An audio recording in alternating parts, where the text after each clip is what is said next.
the right wing.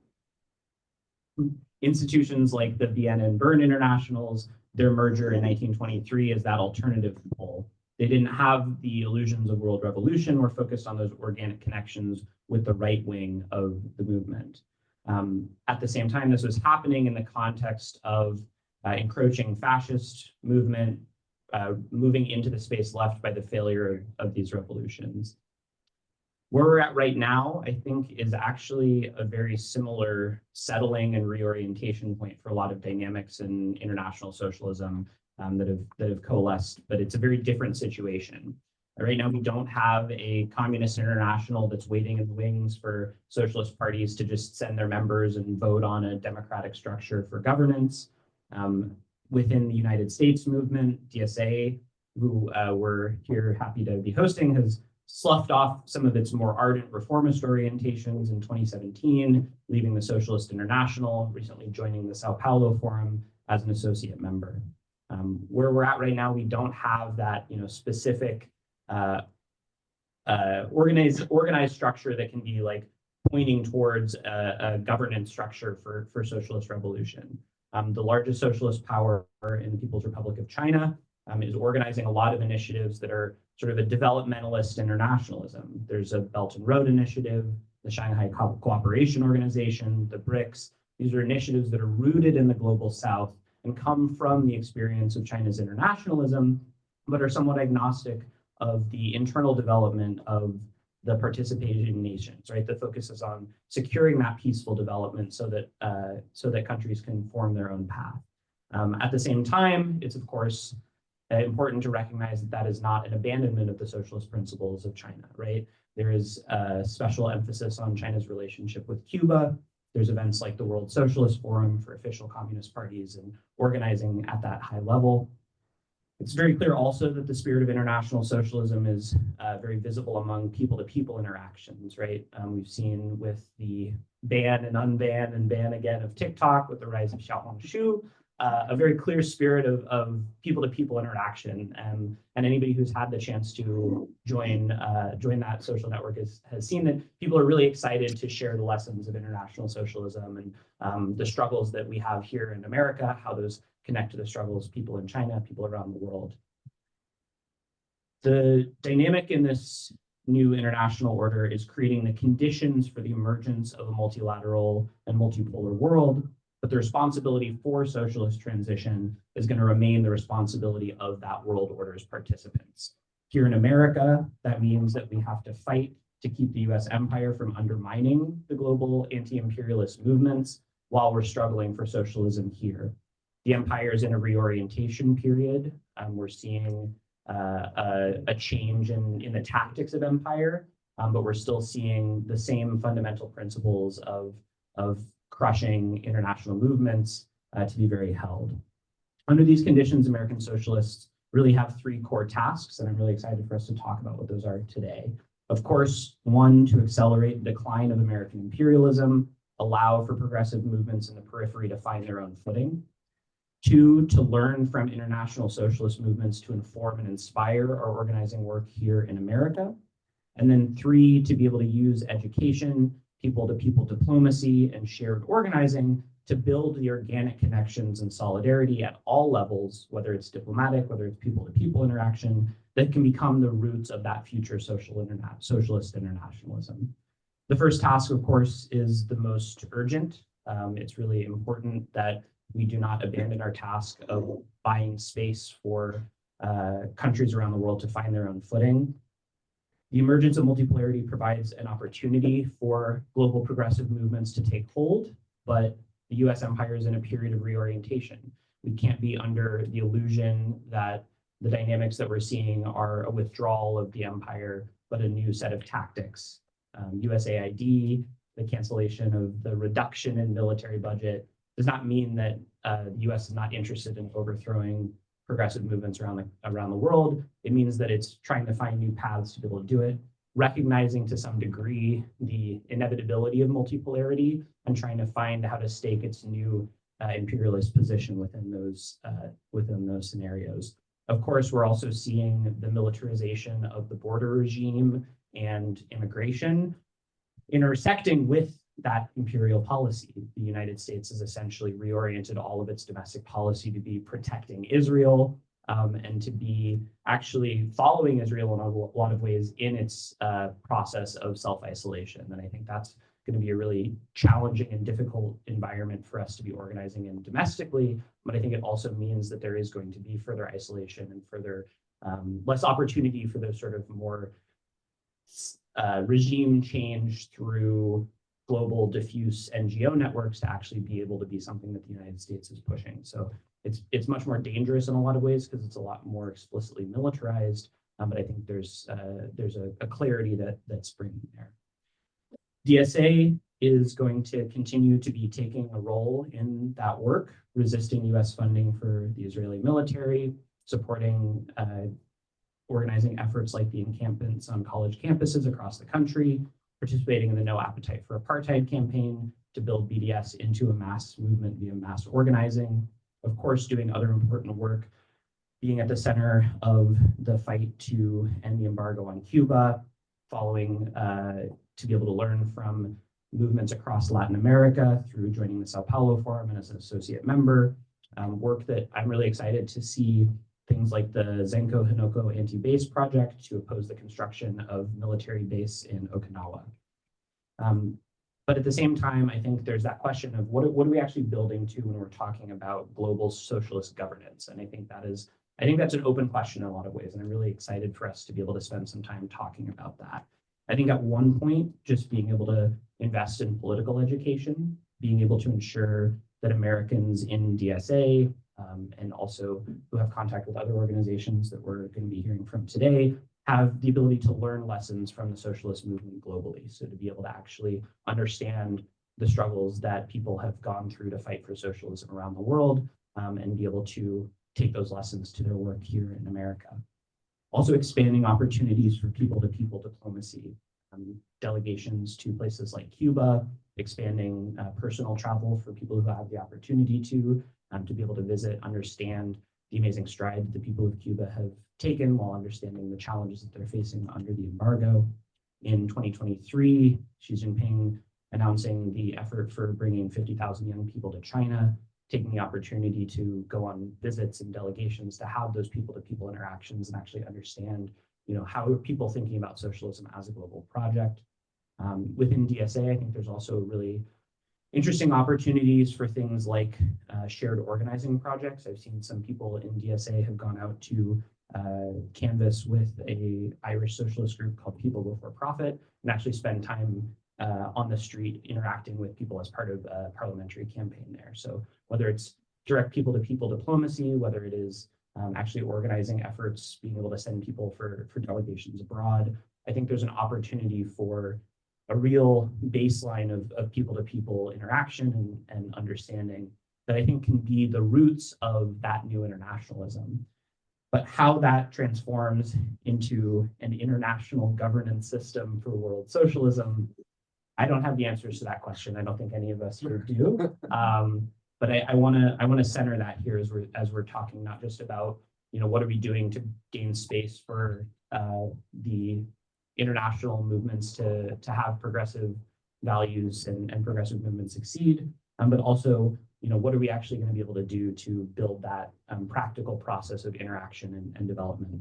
And it's a question that I'm eager for us to take on today. Thank you.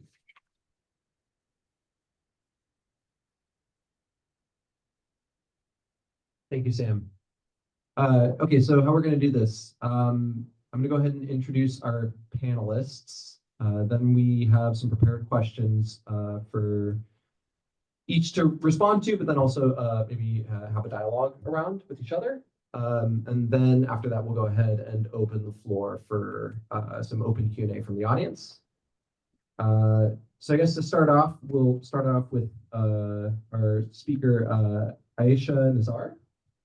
Aisha is based in Oakland, California, and is an organizer with the Palestinian Youth Movement's Bay Area chapter. She recently graduated with a Master of Arts in Ethnic Studies from San Francisco State University, and currently sits on the steering committee of the Masks Off Maersk campaign. Aisha? Cal, right next to Aisha. Cal is a member of NoDutDol, an organization of diasporic Koreans and comrades fighting for a world free of imperialism and for Korea's national liberation. Cal is based in Oakland and plays a major role in NoDutDol's political education efforts. He is committed to advancing anti-imperialist solidarity and raising consciousness around our respective struggles. And then on Zoom, we'll have Sun Feiyong speak on behalf of Qiao Collective. So Feiyong is a member of Qiao Collective, a diaspora Chinese media collective formed in 2020 to combat xenophobic propaganda and uphold the legacy of China's socialist internationalism. He's also a member of DSA, so one of our own. We're very happy to have him on board for this. And last but definitely not least, we have Jose Luis Granados Ceja. So Jose Luis is an anti-imperialist journalist and political analyst based in Mexico City. So he'll also be on Zoom live from Mexico, in Mexico City, with 20 years of experience covering social movements, democracy, elections, and human rights. He's a staff writer with Venezuela Analysis, covering regional and international issues, and is a host of their podcast. He also writes a monthly opinion column for the Mexico Solidarity Project Bulletin, and together with Kurt Hackbar, he co-hosts the Soberania podcast, which provides English language analysis of politics in Mexico. You can also watch him on the new Spanish language news show, Sin Muros, analyzing the US-Mexico bilateral relationship on Mexico's Canal Once. Okay, so we'll go ahead and start with one question that we're going to have each panelist individually respond to, and then after that we'll move into some questions where they can all have a dialogue around. But for the first question, we'd like to hear a little bit on the types of U.S. imperialist interventions that we're seeing under a second Trump presidency, as well as what the panelists might be anticipating in their regions of focus. So that's going to include what has been inherited from past U.S. regimes, and the panelists can feel free to speak to some of the historical background of U.S. interventions, and what, if anything, will be new or different under Trump's second presidency. The other part of this question is going to be what anti-imperialist interventions do you all think will be key under this new presidency? So why don't we go ahead and have Aisha start, if she doesn't mind. Yeah. Hi, everyone. I'm Aisha. I realized in my bio, I didn't explain what the PYM is. So the Palestinian Youth Movement is a transnational, grassroots, independent, out-of organization struggling for the liberation of our people from the river to the sea. We have almost 17 chapters now across the world. So we're based here in the United States, all throughout Canada, Britain, and now we have 7 chapters in Italy. So it's really an honor to be with you guys today. I am excited to start working on some of the initiatives that we actually have with DSA East Bay, and so I feel like this is a good kickstart to some of that work together.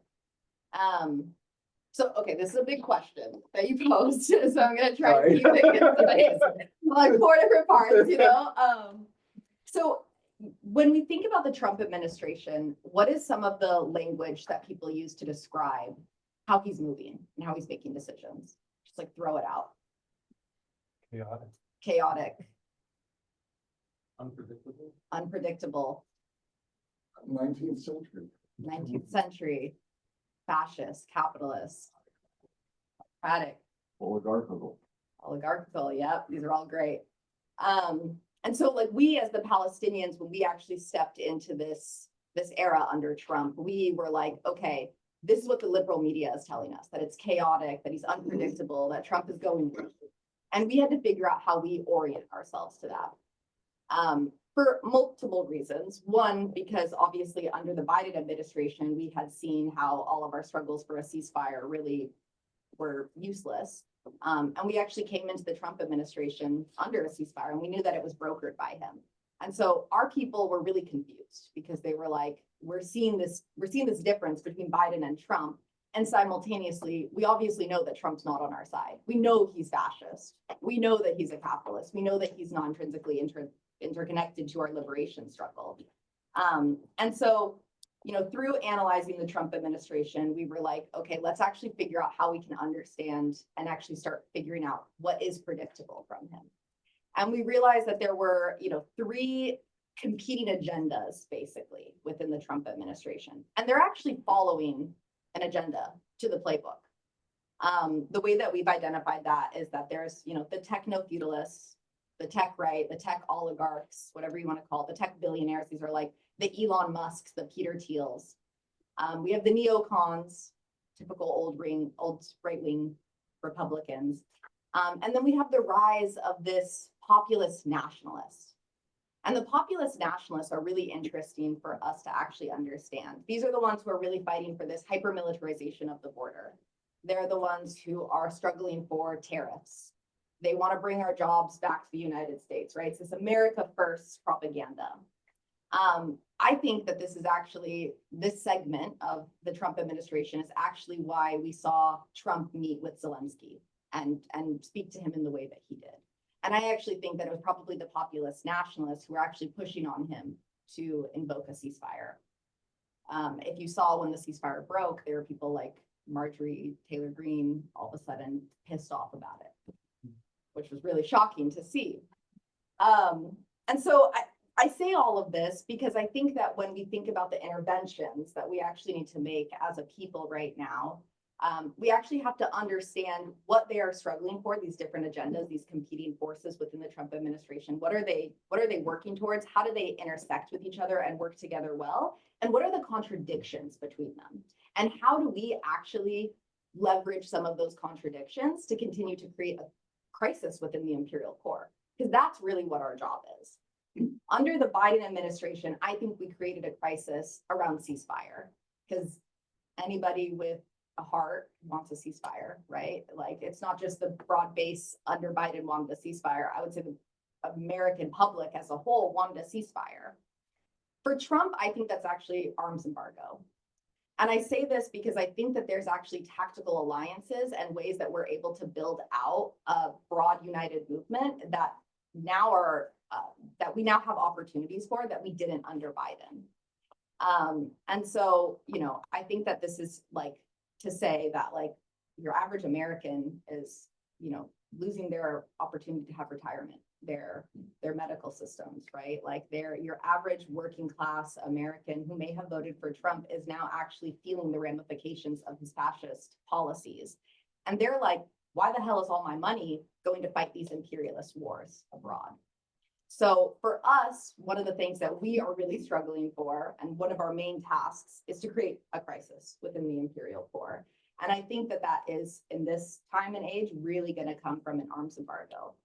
And that comes from, that's on the American front. On the Palestinian front, I'm going to say that obviously under ceasefire, we saw that you can say the word ceasefire a million times until you're blue in the face. But if you're sending over billions of dollars to the Zionist entity, it doesn't actually produce a ceasefire. I also think that another big intervention that we need to be making, especially as like the Palestinians, is around the repression that we're facing with the student movement.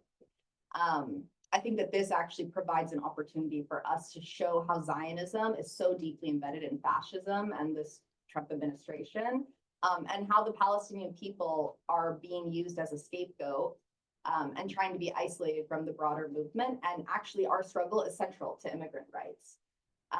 And so I think that, right now we have a role to play to make sure that Palestine is not isolated, to build out the broadest coalitions as possible, to think about tactical alliances that may have not been an opportunity for us before, and actually, move forward on creating this crisis within the imperial core. Thank you, Anita. Qiao, do you want to go ahead?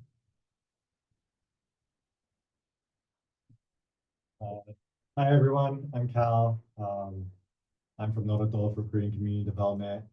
And yeah, thank you, Aisha, for that. I feel like there's a lot of ways that, a lot of similarities in how NoDutDol analyzes the current situation. And so we'd love to continue to build that tactical alliance together as well. But I'm going to begin by giving sort of a brief historical context on the situation in Korea, and then talk about what the situation is today, and then talk about how it may be different under Trump. So, it's been about 70 years now since the United States launched the war in Korea against Korean socialism, and as well to establish a geostrategic foothold in the Asia Pacific. And in that war 70 years ago, the US killed 4 million Korean people. It bombed 85% of the infrastructure in the north, and it divided the continent through a line that two US generals who had actually never stepped foot on Korea drew on a map. And so 70 years ago that happened, and there was essentially a ceasefire. It was called armistice, but yeah, essentially a ceasefire. And so the war has never really ended. And after the ceasefire happened, the US did not pull out, but it continued its presence in Korea. And so how that looks like today, and after the Korean War, is it began installing all these right-wing dictatorships. So the very first person that the US installed was Syngman Rhee, who massacred many students, leftists, anyone with a progressive bent, and really drove out any progressive cause in South Korea at the behest of the US government and their orders. And those sort of right-wing dictatorships were continually supported throughout even the 80s, when in the 80s, you have the Gwangju massacre, in which a similar sort of purge of left-wing elements happened in the country, and thousands of students were massacred in the streets for protesting for democracy. And then today, you have now a president, Yoon Suk-yeol, who I'm sure many of you have saw the situation that happened where Yoon Suk-yeol tried to install martial law in Korea, and ultimately the people would not let him have it. But Yoon Suk-yeol is repeating similar strategies as previous right-wing dictators, in which, raiding trade union headquarters, really suppressing any sort of labor movements. And the thing about Yoon is he's very pro-American, and he's very pro-American and into being a part of this anti-US China bloc. Actually, there's this scene you can find where he went to the White House and brought a guitar and sung American Pie to President Biden. Very sort of encapsulating of the state of Korea, but also quite funny. And so that's Yoon, but today the US continues to have over 30,000 troops on the Korean Peninsula, over 73 bases. I think that's the third most US bases in the world. And then it has wartime operational control. So what that means is if any sort of military conflict were to break out, the US has full control over the South Korean military, which essentially we see that as being evidence of not a partnership, right? Not a mutually beneficial partnership in which South Korea and US both benefit and sort of this peaceful alliance, but rather a neocolonial state where South Korea is actually under the occupation of the US, has been since the 50s. You could say possibly even earlier, and is still that way currently. So that's the sort of context. Now, in terms of under Trump, there's a couple things that could happen, right? Some of you said that he's unpredictable.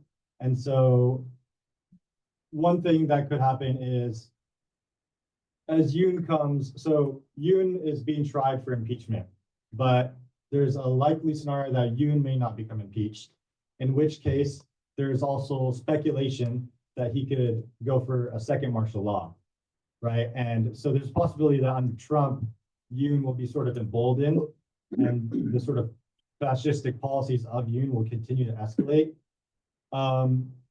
The other thing is that just in the couple last 2 years, there have been these war games called Freedom Shield, where thousands of troops between the US, South Korea, and other alliances, they come to South Korea and they actually practice these really intense rehearsals for war with North Korea. And what that looks like is actually rehearsal of land invasion, assassination.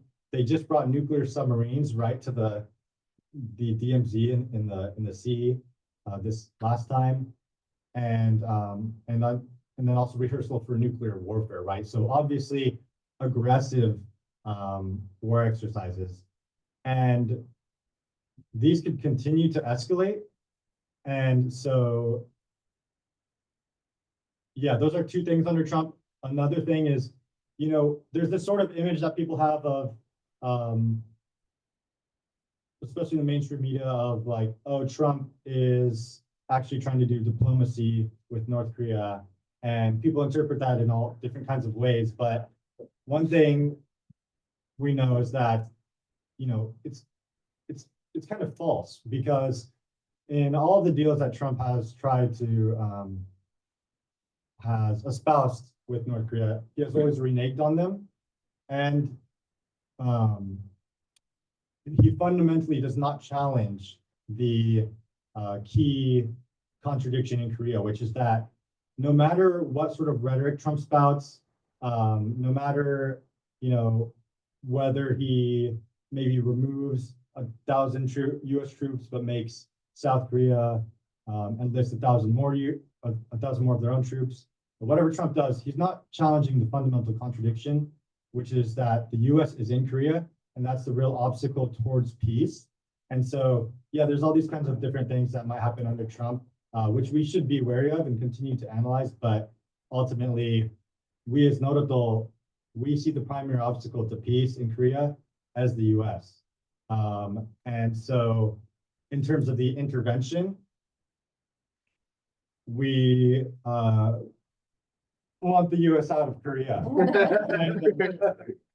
So our 4 demands for our campaign are, all U.S. military troops as well as weapon systems out of Korea, an end to all U.S.-South Korea alliances, an end to sanctions and aggression against North Korea, and then an end to the war economy, and for the U.S. to put this money that it spends on endless war back into, health, education, climate, etc. Those are our demands. And one thing that, this is sort of going back a little, but one thing I want to be explicit about too is, the goal of the U.S. to have Korea is to have a geostrategic position in Asia. And if you look at a map of East Asia, it's quite obvious that Korea is on the front lines between, it's between Japan and China. And so when a war breaks out with China, Korea will at the very least be a tool used as cannon fodder, but more likely also another battleground in which Korean lives will be spilled for the U.S. empire's goals. And so that's why we sort of see the primary obstacle as the U.S. And so our interventions are bringing awareness to our campaign, continuing political education on why we see the situation in Korea the way we do, education around some of the propaganda we've been fed around what's happening in Korea, and then continuing to build like solidarity amongst each other. And so, solidarity is a funny word because we use it a lot, and I think sometimes we just say, I'm in solidarity with you as a way to agree with each other. But I think when I was in Cuba, someone said to me that solidarity meant like actually sharing in strategy. And so that's one thing I think a lot about. And so that means, building material, how I say that is like building material solidarity. So that means engaging in, if we align, engaging in, longer term strategic organizing. If we need to, if we're working towards alignment, or, we have different interests, that means maybe operating on a smaller tactical level, doing things together on the ground.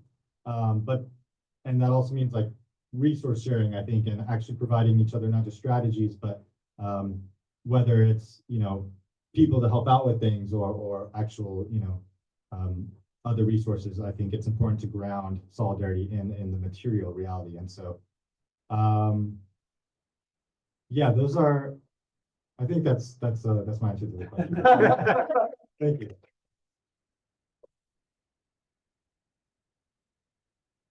That's great. Thank you, Cal. Qiao, do you want to take the floor? Sure. So, hi, I'm Fei-Yong. I'm a member of Qiao Collective and also a member of DSA based in Chicago. Really happy to be here. So, to my surprise, Trump's actions towards China have actually been quite limited in the couple of months we've seen from Trump too. It's mostly been limited to economic actions, more tariffs, port fees. And I think a lot of this really aligns with the kind of different factional framework that Aisha mentioned. There are a lot of different competing tendencies in the Trump administration. And the one thing that they're all really hungry for is wins, ideally quick wins, ones with great optics. And so they've focused on things like deportations or tariffs, things that the United States can impose unilaterally, claim a win over China, and then move on to the next one.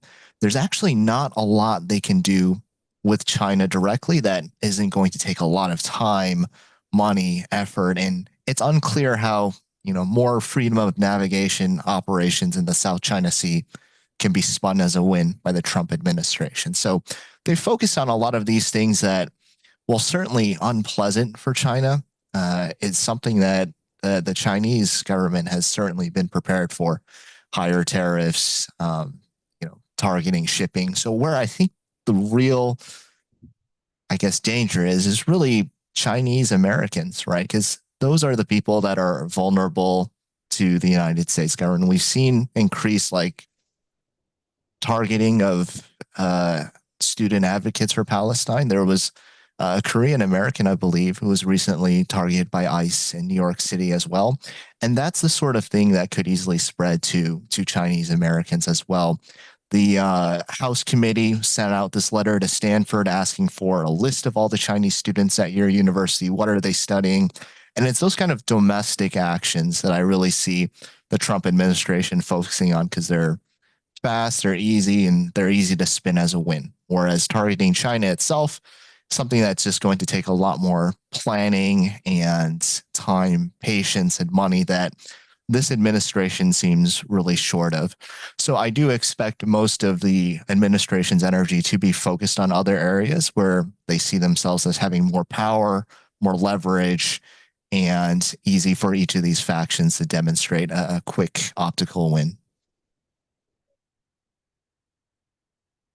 Thank you so much, Van.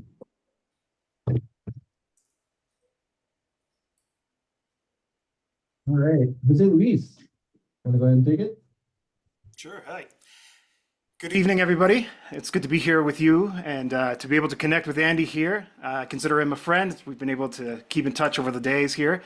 I wanted to start really quickly for those of you who may not be familiar about Mexico or what's happening in Mexico. Of course, in 2018, the first left-wing government is elected here under the leadership of Andrés Manuel López Obrador, who engages in what is arguably a wholesale reimagining of the state away from the neoliberal vision into something far more democratic, far more redistributive.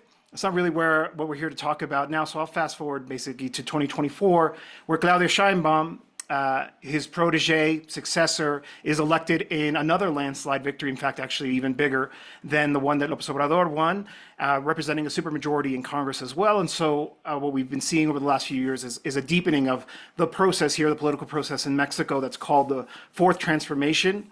It's arguably, like I said, a redistributive, post-neoliberal, nationalist political program here. And we were asked in terms of what was the way that U.S. imperialism was kind of approaching what is conceivably for them an uncomfortable government right on their doorstep. And so during the Biden administration, I think what you saw was kind of the usual playbook when it comes to leftist regimes in Latin America, where you see kind of a labeling them as authoritarian, as a democratic backslide, democracy at risk. In fact, if you can kind of still see some of the academics who specialize in Mexico and Latin America more broadly, still using that kind of language to talk about Mexico. But I think to bring us up to speed here in terms of what change does Trump represent. I think it's quite clear that they're moving away from soft power. This was mentioned at the beginning in the introductory comments there as well. And so I think that sort of approach that certain policymakers in Washington would have probably have preferred when it comes to Mexico, funding civil society, opposition groups here inside, as they have demonstrably done in the past, kind of repeating this line that there's a democratic backslide happening here, is not really the direction they're going. And so, in fact, I share the viewpoint of many of the people who spoke before me here about the fact that the Trump coalition does have a lot of kind of internal contradictions, and it's made of several different camps. And I think when it comes to Mexico, we can kind of break it down into two. So there's a camp that wants to continue with close cooperation, especially on security matters, migration, with the Mexican government. And I think that's probably best represented by somebody like Marco Rubio, who, oddly enough, despite mostly knowing him as kind of a hardline radical, is probably the more moderate member of the cabinet when it comes to the Mexico situation and the U.S.-Mexico bilateral relationship. And then on the other hand, you have the hardliners, right? The sort of the nationalists, the populists, and of course also the hawks. And so there is definitely a group inside of the Trump coalition that very much has a hostile view towards Mexico. You can hear people like Tucker Carlson talking about how we need to redistribute sort of the money that's being spent on wars that are far away to Mexico, and the danger that the organized crime groups represent to the United States of America. And so what you've seen instead is actually that line making a deliberate effort to try to actually conflate the Mexican state with organized crime groups, similar to what they've been trying to do with Tren de Aragua and Venezuelan migrants, right? There's a very deliberate effort to kind of, lay the foundations for what would be a unilateral armed intervention inside of Mexico, which would obviously represent a huge violation of our sovereignty and a huge act of aggression from the United States towards its number one trading partner, which is actually worth remembering that Mexico has actually outpaced China now in terms of its economic relationship, and now they are their number one respective trading partners. And so, there's this kind of struggle happening inside of the Trump coalition when it comes to Mexico around that. And it's not exactly clear who really has the day yet. I mean, obviously, we've seen a lot of negotiations, and I think we have to actually credit Claudia Sheinbaum, the Mexican president, and be able to negotiate things. I say that because I think there was actually pretty much an expectation that in the last two rounds of negotiations that the tariffs were going to come in, and obviously that would be hugely disruptive to the Mexican economy that relies so much on exports to the United States. But she was able to negotiate an exit out of that. But even then, if you look at some of the language that they put in these, the White House statements around the tariffs, around organized crime groups being terrorist organizations, you see this effort that I mentioned earlier about trying to conflate the Mexican government, trying to kind of suggest that it's a narco regime, et cetera, et cetera. And so what does that mean for us in terms of our transnational solidarity work, our anti-imperialist work? I really want to pick up what was said at the beginning there about developing or cultivating a crisis in the imperial core. I think that would be incredibly helpful for what's happening here in Mexico, because I think in a lot of ways, sort of the biggest obstacle towards any further deepening of the political transformation happening here in Mexico, or radicalization of it, is actually contingent on this relationship with the United States. And so by weakening your enemy abroad, you can actually facilitate for us here in Mexico more room to operate. And so here in Mexico, basically that's kind of what the struggle looks like now, which is about how to actually be able to have the room to continue down this post-neoliberal path that we've been talking about this kind of different conception of what the state looks like, this redistributive effort, how that can actually go further. And I think that depends a lot on what this solidarity looks like, and avoiding any kind of U.S. intervention inside of Mexico, the way that we've seen historically in Latin America, in places like Cuba, Venezuela, Bolivia, right? Deliberate efforts to totally derail the political project that is underway here inside of Mexico, right? To see what this can actually look like. And another panelist talked about, what does solidarity actually look like? What does that actually mean for us in terms of our work? I find it quite surprising, although I've seen that this trend has actually kind of shifted as of late, where there wasn't that much interest in what's happening in Mexico. Mexico's right next door. We're so close to each other. And there's a lot more that we could be learning in terms of our organizing from each other. I was on a program earlier this week with Katie Halper, and then we kind of got into this. And I always try to say that I don't want to tell people in the United States what to do because I don't like people coming and kind of lecturing Mexico and Mexican politics about what we should be done here. But I do think that there's a lot of lessons to be drawn from the Mexican experience in terms of building something that is outside of the duopoly of power that has dominated the country. What does it look like to actually put forward a redistributive, post-neoliberal, putting the poor first kind of political project here? What lessons can we impart? And of course, what we can learn from sort of the mass organizing that's also been happening in a grassroots way in the United States as well. And so I think developing more of those links as possible, figuring out how we can actually connect with each other.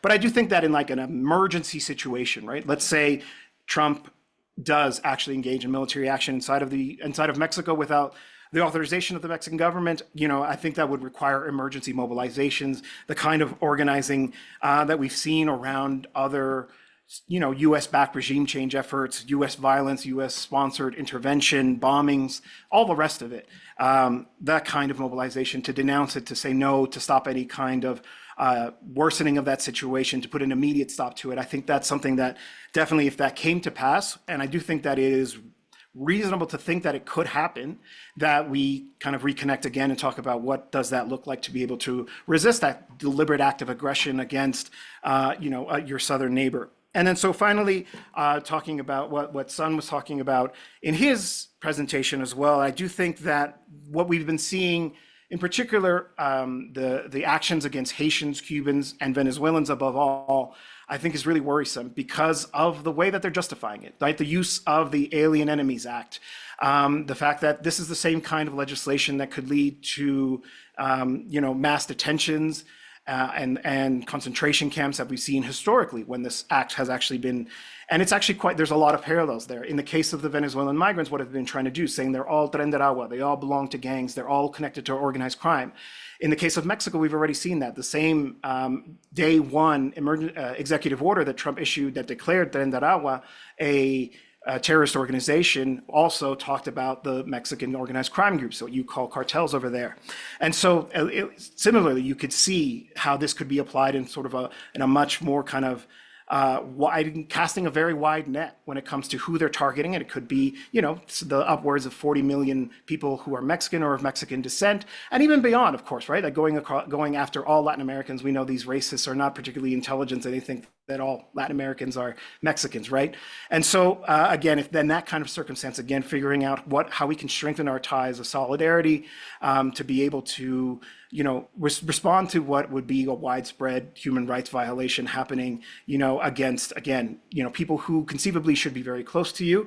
And so that's why I'm grateful for these kinds of spaces to be able to talk about what that actually can look like, what those kinds of links can look like as well. We have people here talking about, speaking out against the genocide against Palestinian people in Gaza, right? Here in Mexico, we saw just last week, if I'm not mistaken, Mexico finally recognized Palestine as a state and receiving the official credentials of the Palestinian ambassador as well. And of course, worth remembering, right? Gladys Sheinbaum is a Jewish woman, and a lot of people were speculating what her position is. And of course, the Mexican government has taken a largely kind of mainstream position about calling for an end to the violence, but of course has embraced Palestine as a state and legitimized the resistance happening there. But of course, it could go further, right? The demands on the street here in Mexico have been to break economic and political ties with Israel, which is the correct call and what the Mexican government should do, regardless of the implications of that would have, right? So what is that transnational organizing? How do we put pressure on the Mexican government, which arguably could be convinced to do it, right? Like if we actually could, it's one thing to deal with a Biden administration, a Trump administration, but the Sheinbaum administration could continue to be pushed on this, and that could actually be a really important precedent in terms of the world of standing up to, a genocidal state carrying out a genocide against the Palestinian people, as Colombia has, right? Like they've taken the lead on that, and Mexico should follow as well in order to inspire other countries as well. And I think that's what we can begin to imagine a scenario like that as we engage in this kinds of anti-imperialist work. Thanks so much.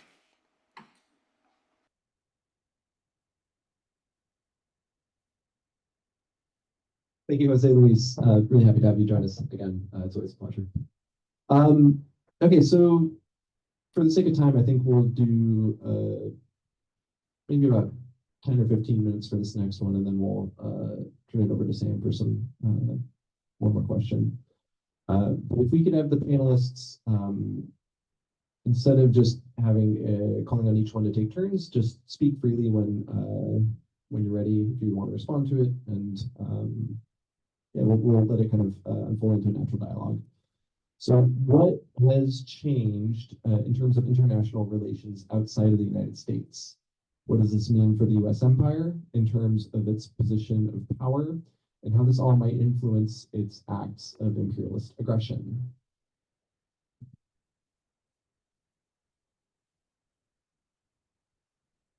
Just feel free to step forward when you're ready.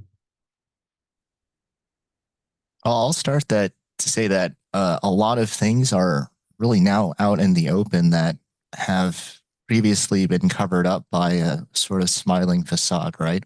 It used to be that the Europeans, Canada, Australia, they're all part of the rules-based order. They're all really friendly. And Trump has really just torn that off and said, actually, no, you're our vassals. You listen to us. And he's done that with allies across the world. He's defunded a lot of these organizations that previously, you know, your liberal friend might have shared articles with you from Radio Free Asia telling you this is why we need to contain China. This is why North Korea is a danger, things like that. And so as a lot of these things are out in the open now, it's a great opportunity for organizations like DSA and the organizations that are part of this panel to kind of enter that vacuum and say, provide our narrative as well too.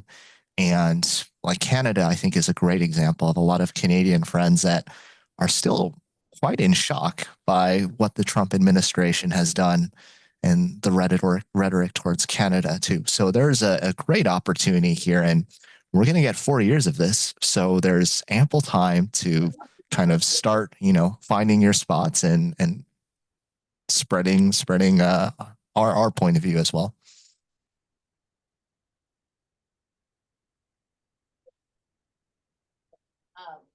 I think something that is really interesting to hear from every single one of us is like just to see the way the Trump administration is now reacting to this decline of like US hegemony.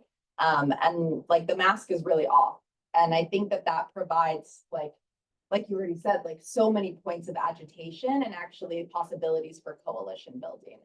And I think that like, yeah, like it's, for me, when I think about even like the populist nationalists and the way that the Trump administration is now moving almost away from diplomacy and actually just moving into like straight up settler colonialism. Like I thought that was crazy when they had the press conference with Netanyahu and Trump right in front of Netanyahu was like, don't worry about Gaza, we're gonna take it.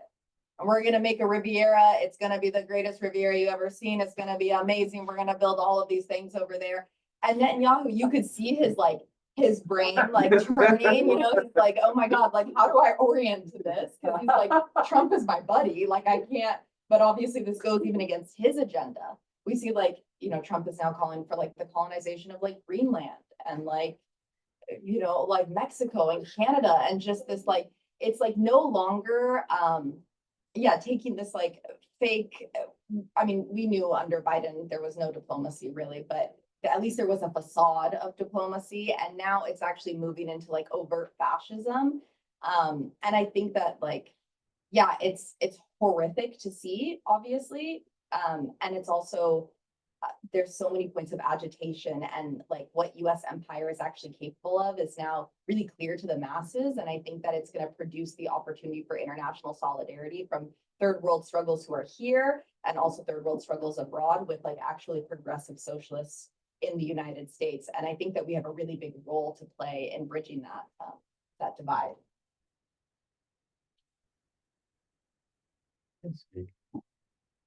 Yeah, I think everyone has sort of done a good job laying the ground of how the global relations are changing in terms of, you know, US empire is declining.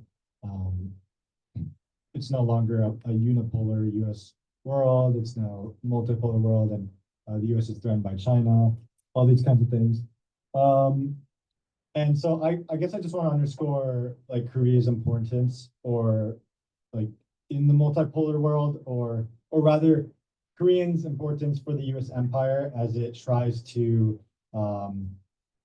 as it's like tries to overextend its military power to compensate for its decline. And so Korea, I sort of talked about this in the first question, but it's this important geopolitical stronghold, right? And it's right between Japan and China.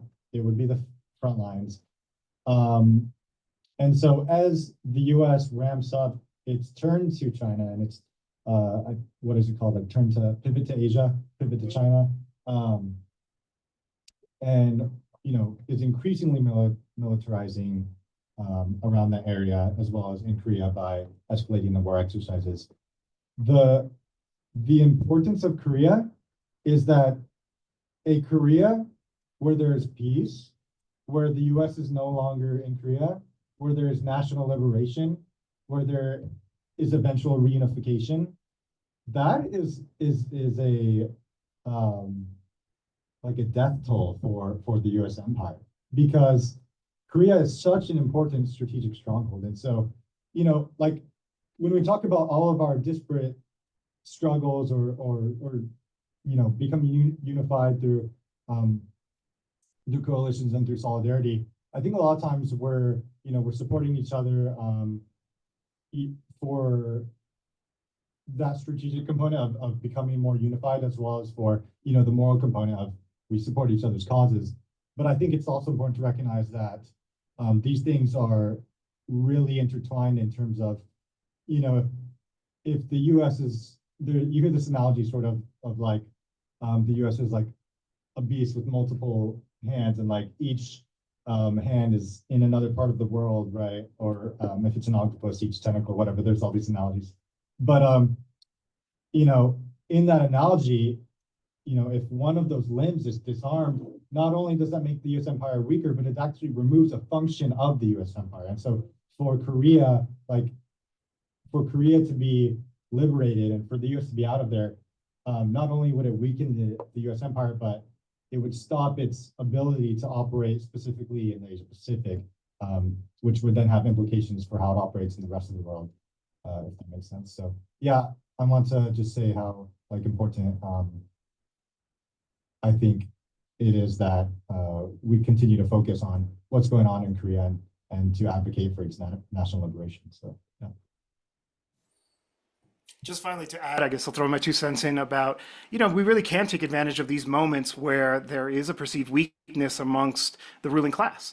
And I think one of the things I mentioned was that the last time Latin America, sort of when we talked about the first pink tide in the early 21st century, it was when George W. Bush was in power, right? It really served to kind of galvanize unity amongst the region and actually advance, transnational projects in this region quite well. That obviously suffered setbacks, but Trump is, making it seem to everybody that it doesn't actually pay off to be a U.S. ally. I mean, it was mentioned here about sort of the crisis around the relationship with Canada and Mexico. I think, when you're going after your neighbors, your largest trading partners, China as well, then, the world takes notice. And that allows for us to be able to kind of further develop, alternative blocks to strengthen this, emerging multipolar world. And of course, here in the case of Mexico, resisting efforts to drive a wedge between the global South and other countries, between each other. For example, there was a deliberate drive here in Mexico, a very strong diplomatic push to get Mexico to join in on the whole, defense of Europe,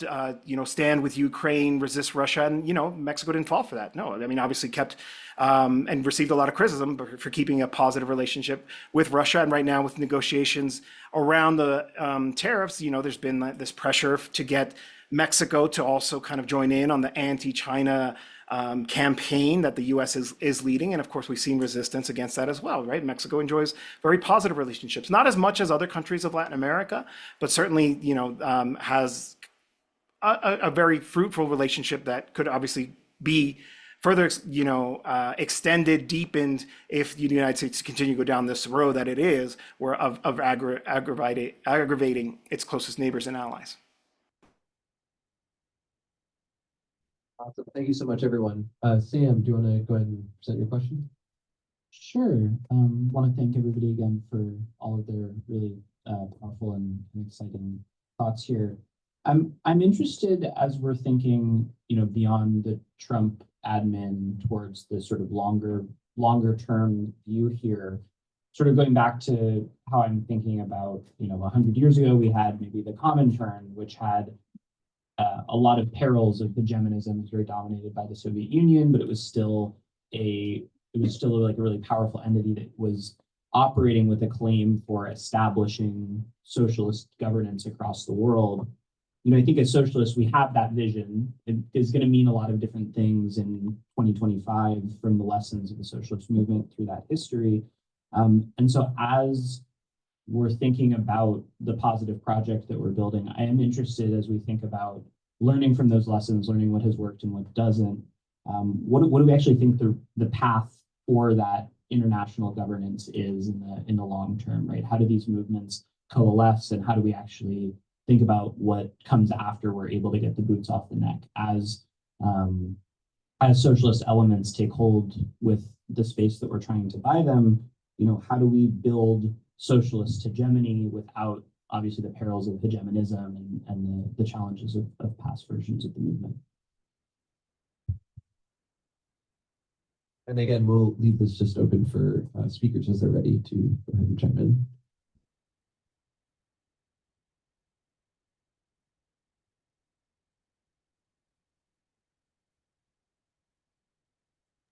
Big question. Like, what does the future look like for us? I could give it a go. So, yeah, I think there's a few things. One is to sort of reemphasize the point of anti-imperialism.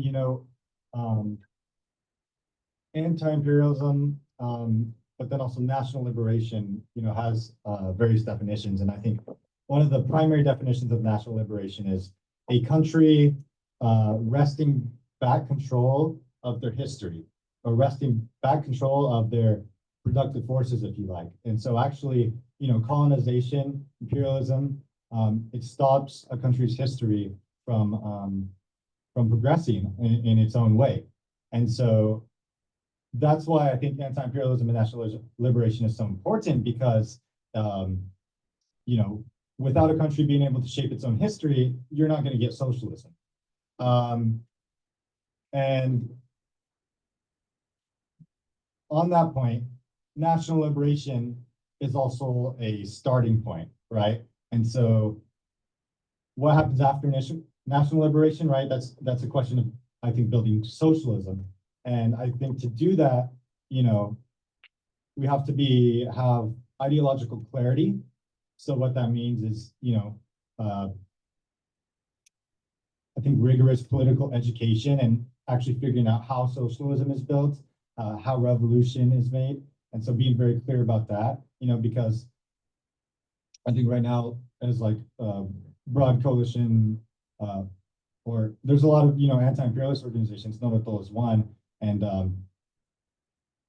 obviously we talk about that in our analysis of getting to socialism, but we aren't necessarily at the point where that's like the primary objective of the contradiction. And so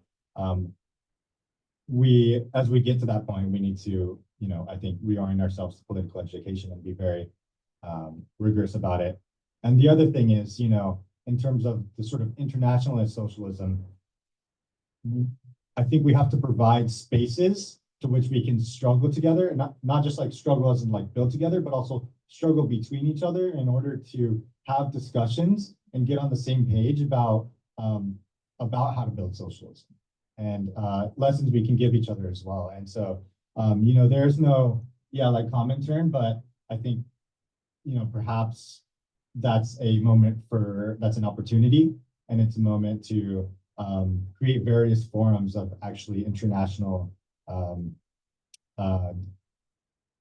coalitions and participation and ways to learn lessons from each other. And I think for organizations that also involves, looking towards building ties with other organizations internationally. So, in NoDutDol for a while, we are been primarily a diaspora Korean organization, but we've started trying to, be more intentional about building relationship with progressive causes in South Korea as well. And so I think that's very important. And part of the way to do that is to build partnerships, but also, yeah, delegations, conferences. All those things have been important historically in building international socialism. So, yeah. To take your question to a little bit more of a macro level, Sam, I don't think there's going to be a replacement hegemon for the United States. Like, history continues to move forward, and really, like, almost an accident, historical accident of the vacuum after World War II that allowed the United States to be this globe spanning power. Like, the conditions for that are fading, and they're not going to happen again. There's not going to be, you know, a network of European Union or Chinese or Russian bases around the world. Like, we're moving towards a world where there's many powers. And that, I think, is that opportunity where countries around the world will have the sovereignty and the ability to build socialism themselves. I mean, at the same time, there's going to be a lot of crises around the world too, right? With climate change, and especially in many global South countries, there's a lot of urgency as well. But the collapse or hollowing out of a lot of the institutions that the United States built also creates space for new institutions, and also partnerships between countries and organizations. And so, you know, that's really our moment to continue these kinds of people to people, like building connections, building partnerships, and to take advantage of the new, I guess, multipolar moment. From a people to people basis, you know, we at the Mexico Solidarity Project, DSA, but also other organizations kind of in the left environment in the United States have been working for a while now together to kind of build more solidarity between us. I did a couple of speaking tours. I know people have come down here to Mexico. I would encourage those kinds of exchanges. Again, I really want to emphasize you're so close, right? Like, we could really be having so many more exchanges.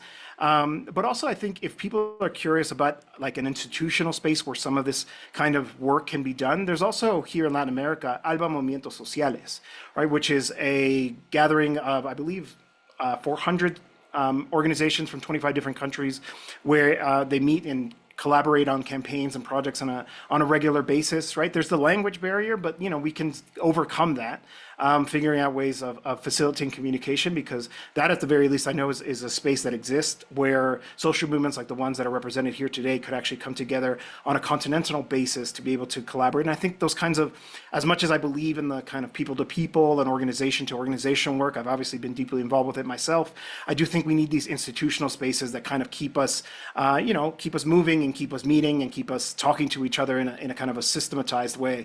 Otherwise, it becomes a little bit too much of like kind of who knows each other and these kinds of networks that can actually or don't allow as much flourishing in terms of you know, these links that I think are necessary in these times. Incredible points. I really agree with the narrative of that. Like, you know, we're not going to see another hegemony. That's not going to come up, but we are going to see a new multipolar world. And from our study, we've been seeing that there's like maybe like 5 different configurations of how that actually might look. But even like just from the panelists here, we can see how our struggles are so interconnected. When I look at North Korea, I look at North Korea's relationship to Iran.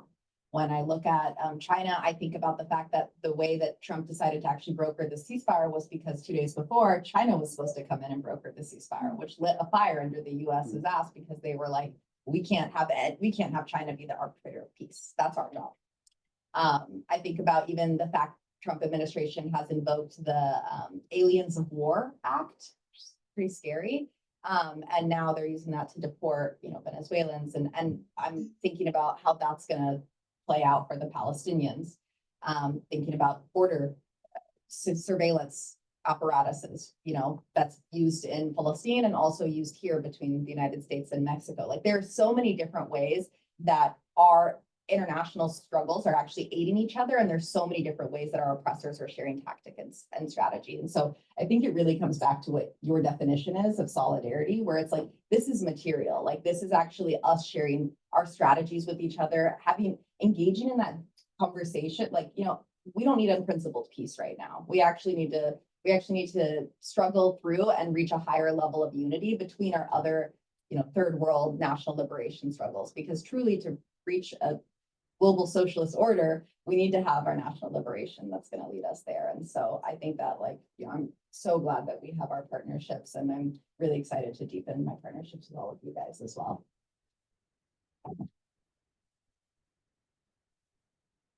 We have a little bit more time if there were any of the panelists want some final thoughts on this question. Was that the entirety of your? Yeah. That's all. That was all. Okay, great. Yeah, we have a few more minutes if let's want to speak to that. I'll leave some space, and then we can switch over to Q&A if no one has any final thoughts. Oh, Sam. So it seems like a lot of us are really, among a lot of other important parts of the work, talking about people-to-people interaction and education projects. I'm interested for different folks to go into a little bit of detail about what those opportunities might look like as part of your movements and the work that you're seeing. What are the ways that people who are here or that might be listening to this later that we can go and share and may be able to have opportunities to have those sorts of interactions that that we want to build and have these part of that material basis for the future solidarity.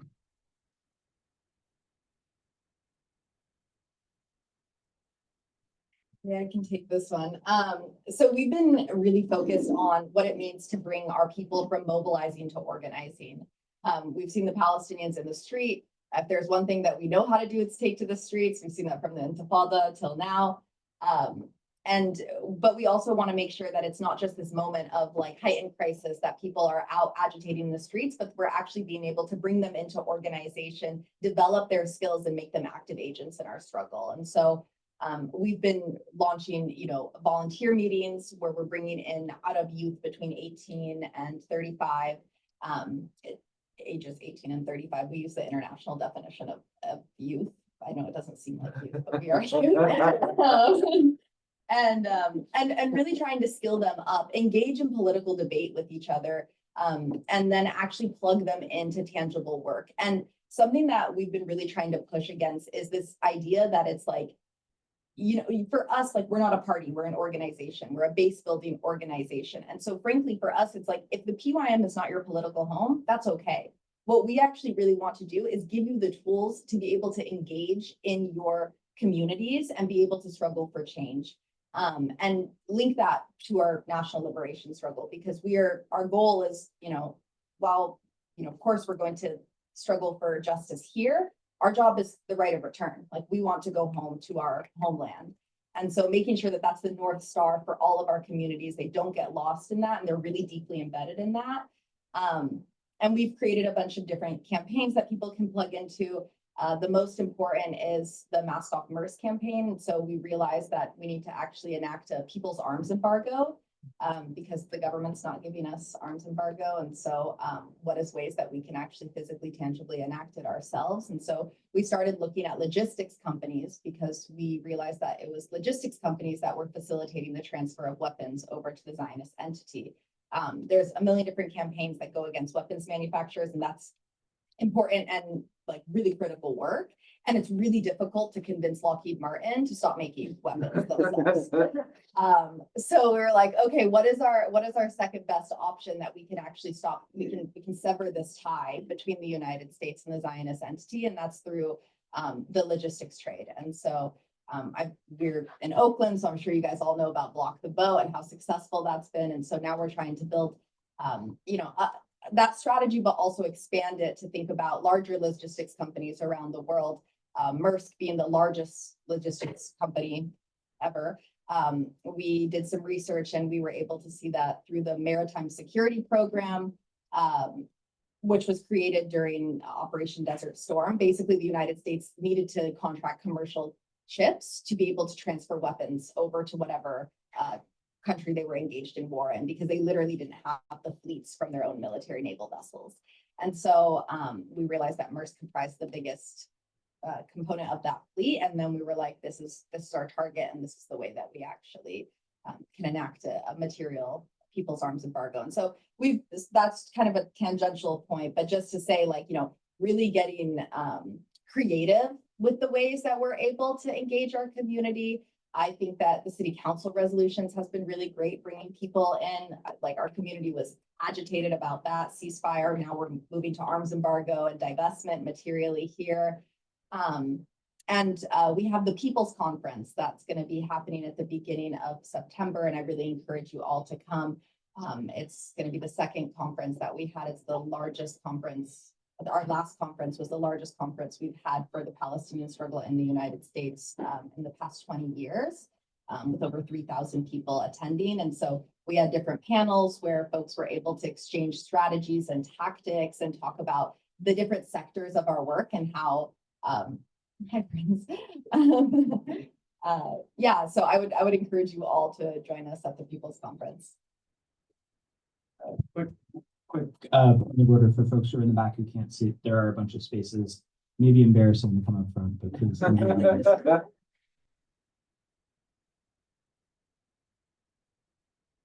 Yeah, I can talk for a second. So we at NoDutDol, we sort of took inspiration from PYM, and we're actually planning on doing a Korea conference in New York on July 25th to 27th. So yeah, would love for you all to come.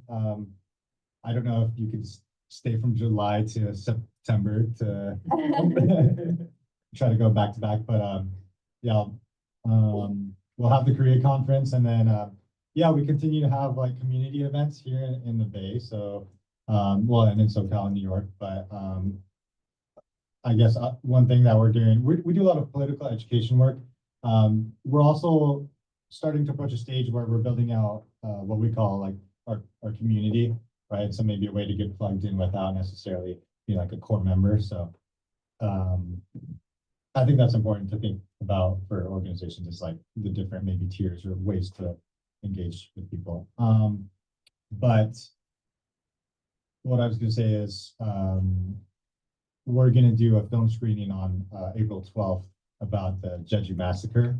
And so would love to see you there. I think we're still just thinking about the location, but it could be here. But either way, yeah, we'll have the film screening, and then we're anticipating more events, and yeah, those are sort of the ways to get plugged in with NoDutDol right now, and as well as, you know, following on all our social media, our US out of Korea.org website, which has our campaign information, and yeah. Yeah, so regarding our area of focus, like as mentioned in the introductions for Qiao, it was really formed to combat a lot of the xenophobic propaganda that we'd see in the United States. And it's a really exciting time now because there's a lot of organic instances of that kind of just being shattered. The Xiaohongshu refugee or TikTok refugee case there, still a lot of connections being made there. And then very recently, this YouTube streamer, I show speeds in China right now. He was at the Shaolin Temple. He's been streaming from Shanghai and Beijing, and he's very popular among, you know, a younger generation, I suppose. But a lot of those things are really exciting to see, because in China's case, sometimes it's really just, hey, it's, you know, when I grew up, China was a place where they made cheap toys, and then it became a really scary country. And it's really just important for a lot of Americans to see that China is a very almost normal place, and that there's a lot of exciting things going on there, and that this is a country that's trying to build socialism. And in Xiaohongshu, you can ask people about how they feel living in a socialist country. On Douyin and stuff, you can see Chinese workers talking about issues they might have as well, especially like delivery workers or things like that, right? There's an ongoing struggle there as well, but all of it is becoming much and much more accessible to Americans as well, which is very exciting. And, you know, we at Qiao, we'll try and make a lot of that more accessible to people, or at least point people in the right direction. But it's certainly very exciting to see a lot of these things emerge organically at the same time. everyone's comments makes me want to organize our own conference here. But the problem is, I don't really want to go to the United States anymore. I'm honestly worried that with everything I'm publishing these days, that they're gonna stick me in the can for a while. So if we were to have one, I mean, honestly, we could try to do something on the border, something in Tijuana, Mexicali, you know, something close, so that we can actually have these exchanges in person. It's much easier for people from the United States, if they have status, to come to Mexico than it is for us who have to get a visa and all of that. But also, you know, it's been a struggle. You'd think that, you know, that the government and the party, Morena, would be interested in getting information out in English to people in the United States, but it's actually been a struggle. It's one of the things that kind of we've been really pressing to see more on. And fortunately, we've seen some progress. So, you know, mentioned at the beginning, and this isn't just a plug, but you know, we have this new program that's on the largest public television station here, Canal 11. It's called Sin Muros, Without Walls, and it analyzes the U.S.-Mexico bilateral relationship. But we made this program thinking about the audience in the United States. So obviously it is in Spanish, but it is subtitled. So I personally do the subtitles, and they're out by Friday, so that you can have a Mexican perspective on this if you're curious, if you want to learn more. And if you are wanting to learn more about Mexico, I do encourage you also to follow our podcast. It's the only weekly podcast on Mexico in English. So that one I do in English with my colleague Kurt. And so, you know, and it's not just we're not like streamers or anything like that. We're not trying to get famous. We're just trying to get the word out about what's happening here in Mexico, and hopefully, you know, capture some of the imagination, attention, and energy of people in the United States, with some particular emphasis on the Mexican diaspora. But of course, everybody and anyone is welcome as well.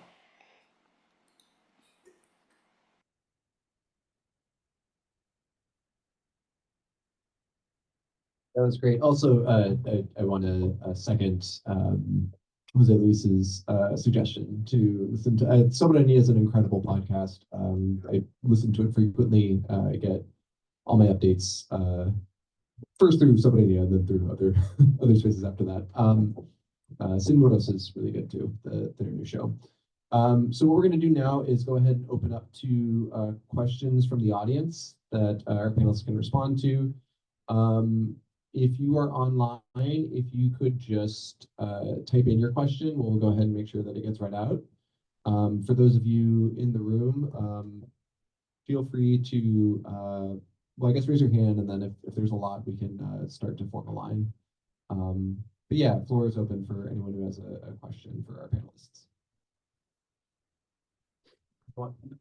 I can just repeat question. Perfect. Thanks.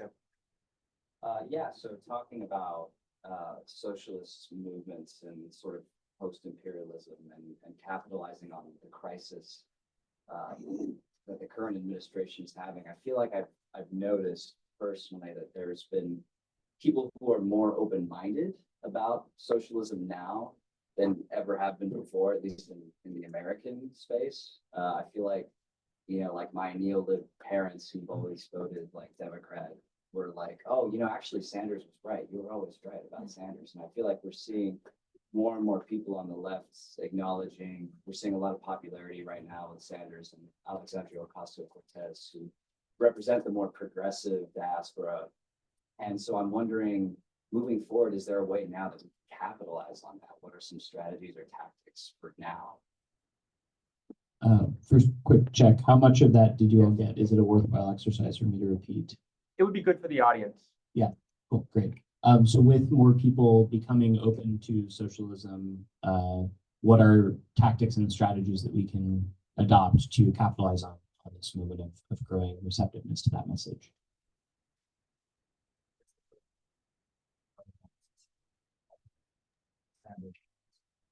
Is that something there?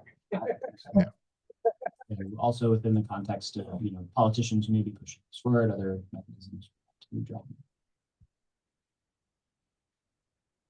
I think a really important aspect is being able to put forth an alternative model. Like I think Sanders and Bernie is certainly a good starting point. But there's not a lot of past examples in the United States necessarily that you could say like, hey, what Bernie is advocating for, we used to do in the 80s. Right? There's not a lot of great examples to pull from there. So I do hope that, you know, China or other countries, Vietnam, can emerge as positive examples beyond just simply, Scandinavian socialism, that one day you can point to Americans as like, hey, look, this is how they're doing it elsewhere. And that's really cool. We can do that here too, And yeah, it's just very much more convincing if you can point to a successful alternative model rather than just talking about it in the abstract. On that point, I wanted to remind there are two very alive socialist projects in the Americas, which is Cuba and Venezuela. And the number one threat to Cuba and Venezuela and their ability to continue down the socialist road is US imperialism. So I do think that if we're talking about making socialism viable and an option to people, we need to take that pressure off of those two states that have already gone very far in their respective revolutions when it comes to actually imagining, building, developing out, a non-capitalist form of production in their respective countries. And I think that's been really key. And I think if there's an urgency in my voice, it's because things are getting very, very complicated, especially in Cuba. And of course, Venezuela has now endured a very years-long economic coercion stranglehold on its economy, which is getting worse under Trump with these secondary tariffs and the withdrawal of the Chevron license, all the rest of it. All right, I think Venezuela was in a modest recovery. It still stands to do okay, but obviously we would be in a very different place. I have always argued that Venezuela would be a communal state today if it wasn't for U.S. imperialism kind of restricting their ability to continue to go down the socialist path. Cuba right now is in a very difficult situation. I mean, in a serious way, we should take those warnings from comrades from Cuba as well, that, not that the revolution is threatened, but it's certainly in a very weak position than it has been historically, and also lacking the historical leadership of somebody like Fidel Castro is also a much bigger weak. The last time it was in a situation like this was during the special period, and fortunately they had, the figure of Fidel to kind of guide them through that. They don't have that this time around. Venezuela doesn't have the figure of Hugo Chavez either. So, and again, that applies to any country in Latin America that is pursuing this. Mexico as well. It may not be explicitly socialist, right? But it is an example of redistributive, explicitly anti-neoliberal project, which again is also facing a very serious threat from U.S. imperialism. I think sort of also going on your point about the role of leadership in the movement, I think it's really important to Fei-Yong's point around bringing political clarity and not abandoning the importance of having leaders who can act as tribunes of the people and really putting a vision forward. And I think that's especially something for folks here in DSA to be thinking about, as we're DSA is an organization that does a lot of electoral work, that does a lot of work of building in a lot of places, cadre DSA members as elected officials. I think it's something that's really important as we're doing that work to make sure that we're not abandoning the need for political clarity in general and political clarity around anti-imperialism as part of that work. I think that doesn't come from throwing our hands up and saying we can never have a strong electoral program, but I think it comes from really rooting in that vision of a movement and electeds that are representatives of that movement who are asked to and provided positive reinforcement when they take on those moments of championing that work, when they don't fall prey to the sort of muddled analysis of, oh, socialism is this, but it's not this, or these sort of like negative examples. I think that's something that's really important for us to be taking in to our political strategy as we're developing a political strategy for leadership.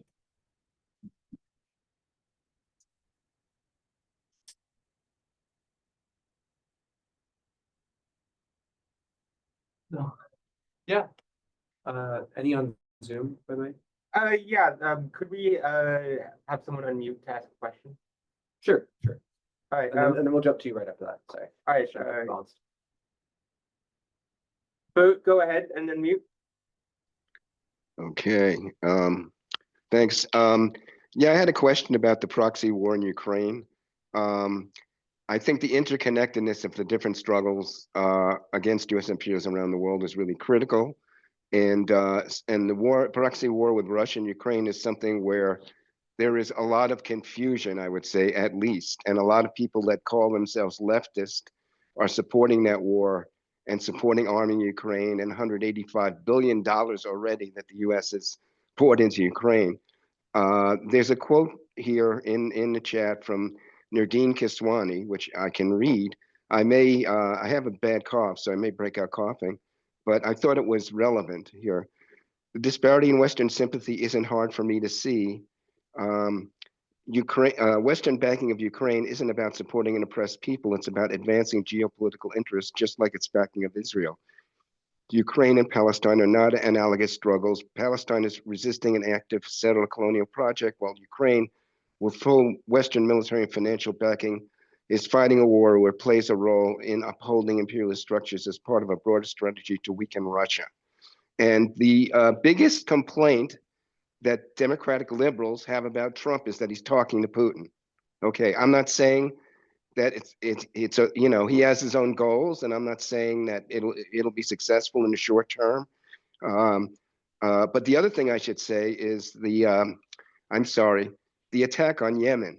All the worry was around a national security breach, and none of it was about basically it's Israel's genocide that Yemen has stood up to resist, and that's absent from the narrative. No one is saying that. No one at all that we see in the establishment media, certainly. So so anyway, I'll just leave it at that. Can you frame it as a question? Go ahead. Yeah, I mean, basically, can people comment on the relationship between the war in Ukraine and, let's say, Palestine or other or liberation struggles, which I don't believe Ukraine is a liberation struggle. Thanks.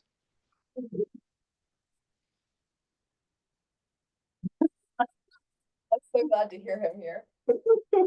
Yeah, I can take this. Thank you, Bert, for the question. It's great to hear your voice. Yeah, so I mean, I think we could go into a geopolitical analysis of this, but I think we've already kind of hashed this out throughout this program, and so I think I really want to think about what our role is around this in the United States. And you know, for the number one recommendation that I give, especially when I'm speaking to like non-Arab audiences, is understanding what the primary contradiction is in the United States. And right now that's US hegemony, right? Like we support the rise of a multipolar world. As we talk through all of these different liberation struggles, there's so many different contradictions that are going to come up. That doesn't make those contradictions irrelevant. Like it's not that those contradictions aren't very real. It just means that we have to think about what analysis and what we're forwarding in the United States. I say this because I was originally like politicized around anti-imperialist feminism because I saw so often the way that like imperial feminism, liberal feminism was used as a justification to colonize my land, whether that was through Afghanistan or Iraq. Now we're seeing that with Palestine and with Iran. And you know, we're seeing similar things come up around Ukraine. We're going to see similar conversations come up around North Korea or around China or all of these examples. They're very much so there. And I think that we need to think about when we as an organization or when we as a movement decide to proliferate some of these narratives and really focus on the negative aspects and the contradictions that are coming up, we need to understand what that serves. And really what that serves in the United States is military occupation, is further sanctioning of these countries. When we say that, you know, at least in the Arab region, that we need to be imposing, you know, this understanding of feminism, it's still Western hegemony coming in and trying to be implemented into our countries. I can tell you as a feminist from the third world, the number one thing that we need is actually the US out of our countries.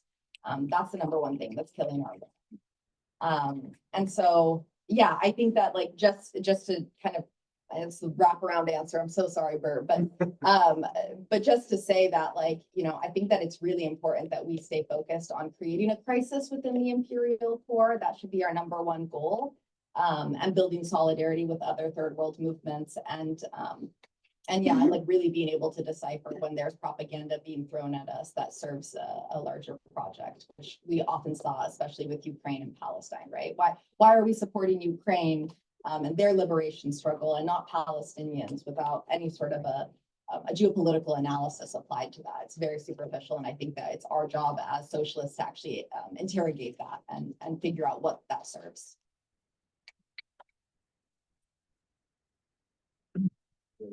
Thank you, Aisha. I believe you had a question. Yeah. Correct? Thank you, Frank. Yes, sir. I was just curious about what people's thoughts were on the necessity of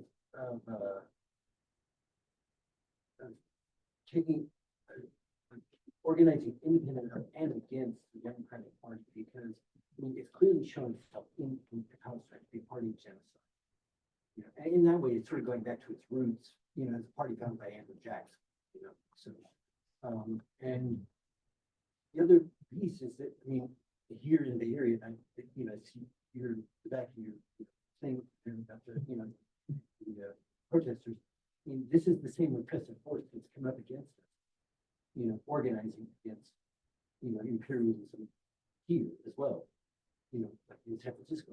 So, and what's, you know, strategies for fighting against the Democrats and not organizing with them, but against them, because they are a party of imperialism, just as much as Republicans. And, you know, as people have said, you know, they do it more, let's open. I mean, you know, at the end of the day, you know, like their organization, you know, they got your back on knives, you know, it's like, so it's, you know, so yeah, just about that. So what are folks here's analysis of the Democratic Party, its relationship to abetting or executing on genocide and imperialism? And then what does that mean for political strategy here in the US and in our communities?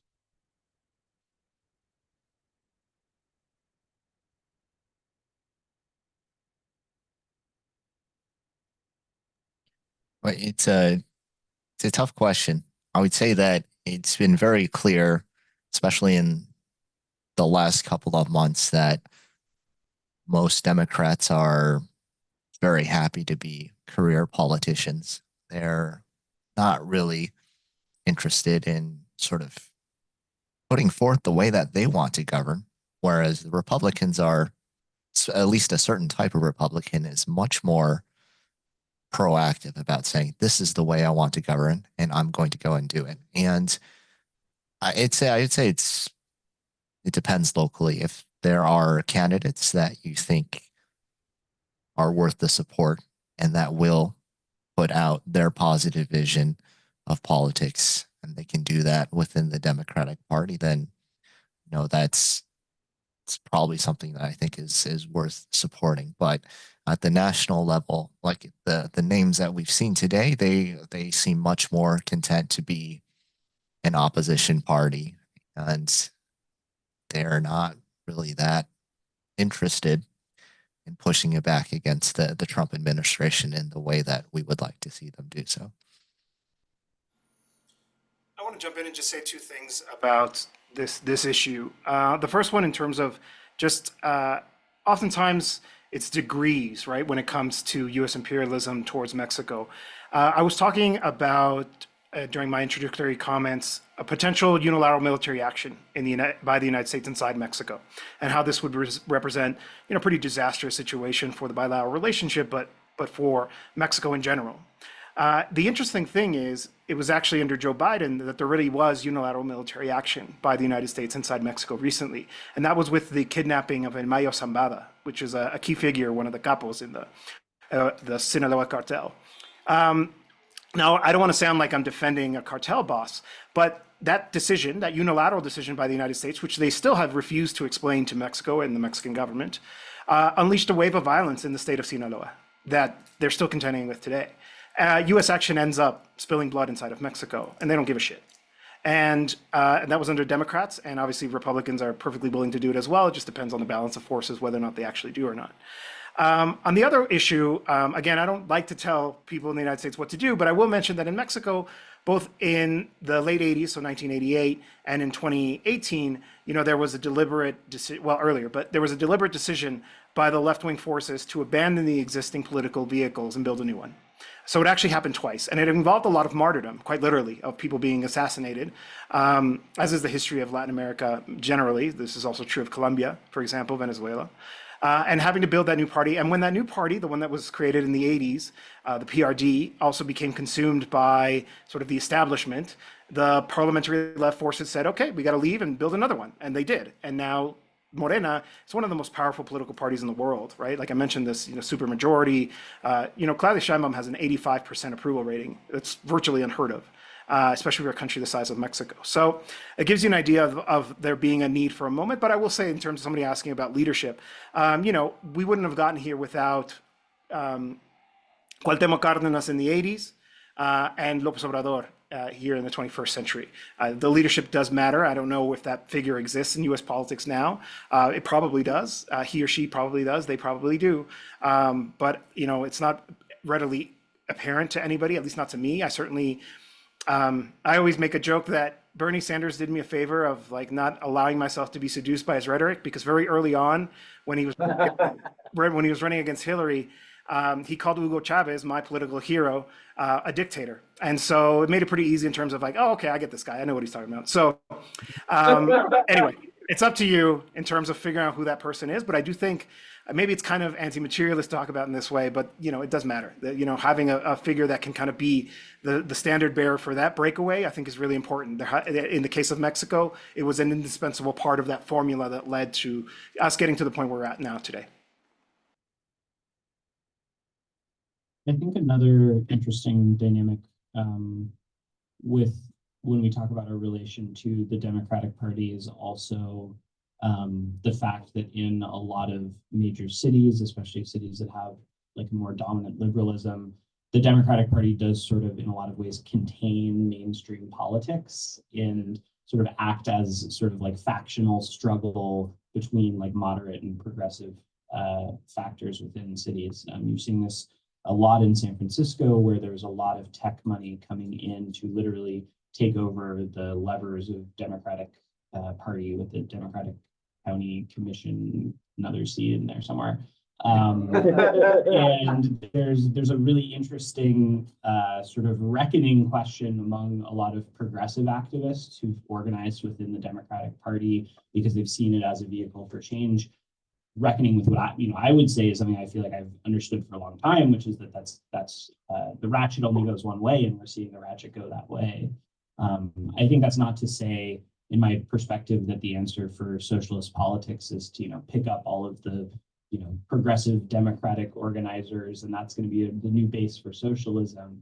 But I do think at least to be able to use this reckoning as a way of helping people understand the role of the Democratic Party, and that the idea of a tech billionaire who loves Donald Trump being an urban Democrat is actually not antithetical to the roots of a lot of the Democratic Party. And I think that's a really powerful organizing and message opportunity for socialists of all different organizations and arrangements to be able to push. Yeah, I was gonna say something similar about using sort of the Democratic Party and those their tactics as a way to show the limits of the party, and using those tactics, and also to consistently expose how they are united by the ruling class. And so when I think of Korea, I saw this thing the other day where so after Yoon, his martial law attempt, there's this journalist who wrote that, Biden and his team promoted Yoon, and they did so because of his U.S. interests and because of his participation in the anti-China bloc, but they forgot about his authoritarianism. And I thought that was so interesting because I don't know. Yeah, it really shows what happens when you think sort of without class, and also I think it's a good there's a lot of things to point to show how the fundamental not to overuse the word, but contradiction is in a lot of, like in the imperialist sense, is often the U.S. and the U.S. ruling class rather than any particular party. And so, yeah, I think you could use it as a tactic in education. Yeah.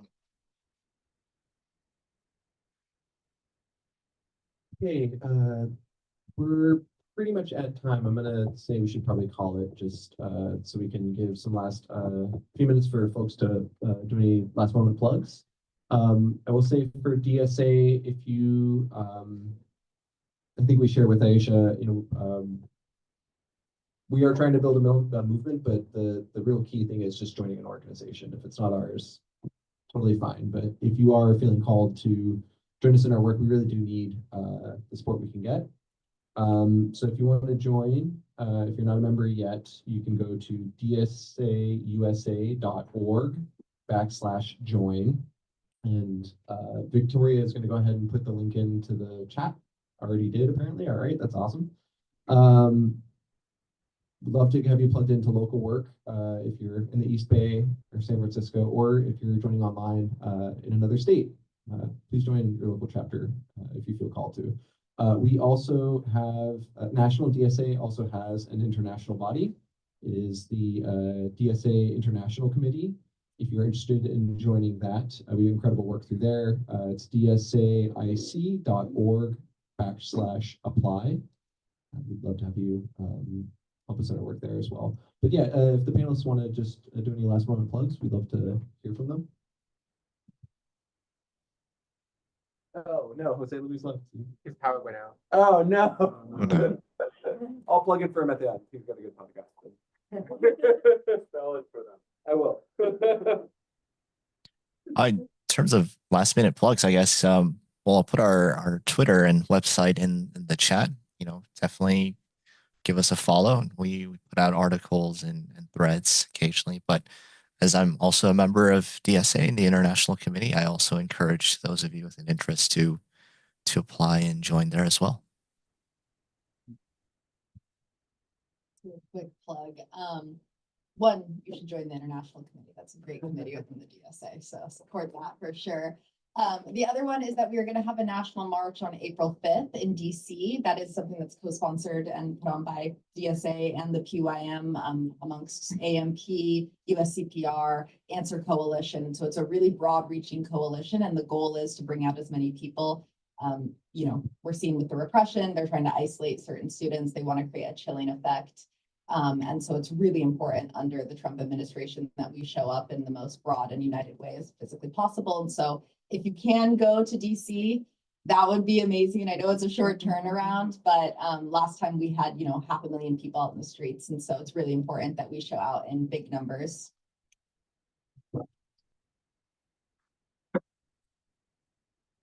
Sure, Gautam. Yeah, I plugged a little earlier, but basically the things we have coming up are on April 12th, and we'll put more out on our social media, more details, which is at NoDutDol. But on April 12th, we'll have a film screening, and the film will be about contemporary struggle on Jeju Island, which is the location where the Jeju massacre happened. I just previewed it yesterday. It's a really beautiful film. We will also have, food and some cool merch items, and we're very nice. So please come talk to us there, and we'd love to see you there. And then we'll announce more details about the conference in the next month.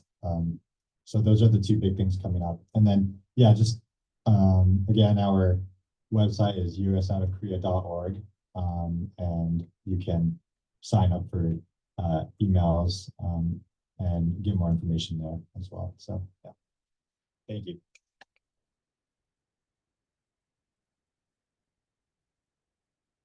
Yeah, I just wanted to give a big thanks to our panelists for coming. This is really cool.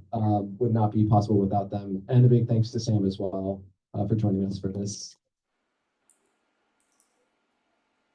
We're going to have a lot more stuff like this in the future. What's up?